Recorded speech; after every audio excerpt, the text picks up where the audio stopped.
começar a ser induzido ideologicamente, né? Vamos dar uma pausa na nossa conversa com a psicanalista Clarice Paulon e a psiquiatra Luara Otoshi, para ouvir o professor Marcos Pérez, colunista do Olhar da Cidadania. Olá, Marcos. Olá, Joel. Olá, ouvintes da Rádio USP. Recentemente, mais de 1.200 famílias foram despejadas aqui no estado de São Paulo. Tiveram seus direitos humanos violados, como reza um dos artigos da Constituição brasileira. Não seria o caso de aplicarmos a função social da propriedade nesse momento de isolamento social? A função social da propriedade é um princípio constitucional. É um direito fundamental que se encontra inscrito no artigo 5º, inciso 23 da Constituição Federal. Como um princípio, a função social da propriedade tem diversas acepções, tem diversos sentidos, tem diversos conteúdos.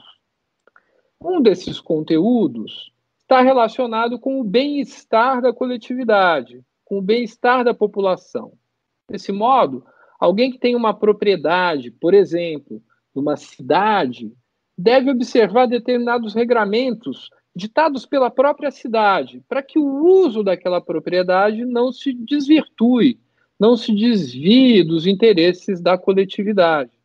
Alguém que tem uma propriedade no campo, da mesma maneira, tem que seguir determinados dizeres, determinadas regras ditadas, naquele caso, pelo direito agrário, que delimitam a ideia da função social da propriedade no sentido de dizer se a propriedade é produtiva ou improdutiva.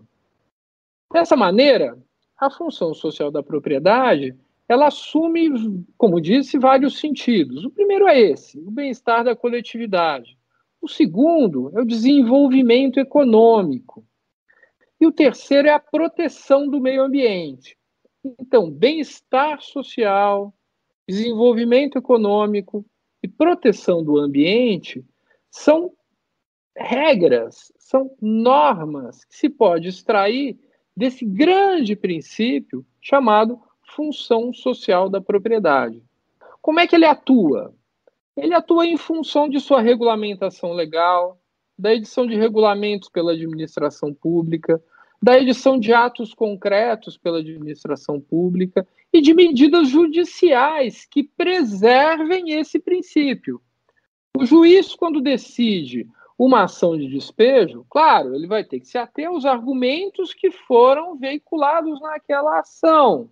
Ele pode aplicar o princípio da função social da propriedade, tendo em vista a situação de pandemia, tendo em vista a situação aflitiva pela qual as pessoas passam hoje em dia, com desemprego, aumento da fome e a própria possibilidade de contrair a doença, que em alguma medida é mortal, para flexibilizar o direito do proprietário de reaver a propriedade, sim, ele pode aplicar. Claro que dentro das regras do processo, desde que as partes aleguem isso no processo. Agora, a bem da verdade, impor essa responsabilidade ao juiz é muita coisa. Né? O juiz decide nos autos, decide de acordo com o que normalmente ele decide em função da argumentação das partes. O ideal seria que leis fossem editadas para evitar esse tipo de situação. O governo federal editou um monte de medidas provisórias, mandou ao Congresso uma série de projetos de lei para mitigar esse tipo de situação. Então, esse tipo de regra deveria valer no momento da pandemia para salvaguardar essas pessoas. Imagina essas pessoas indo para a rua agora, não tendo onde se guardar, onde guardar a sua família, justamente no momento da pandemia, justamente no momento em que o isolamento se impõe como medida de saúde pública. Então, há necessidade de edição de medidas concretas, de edição de medidas administrativas, de edição de legislação, de se mandar ao Congresso Nacional medidas provisórias. É isso, na verdade, e não só a atitude do juiz, que está lá no final da ponta decidindo o processo, que vai determinar a salvaguarda dessas pessoas e, enfim, como você perguntou, o cumprimento da função social da propriedade. Obrigado, Marcos. Esse foi o professor Marcos Pérez, da Faculdade de Direito da USP.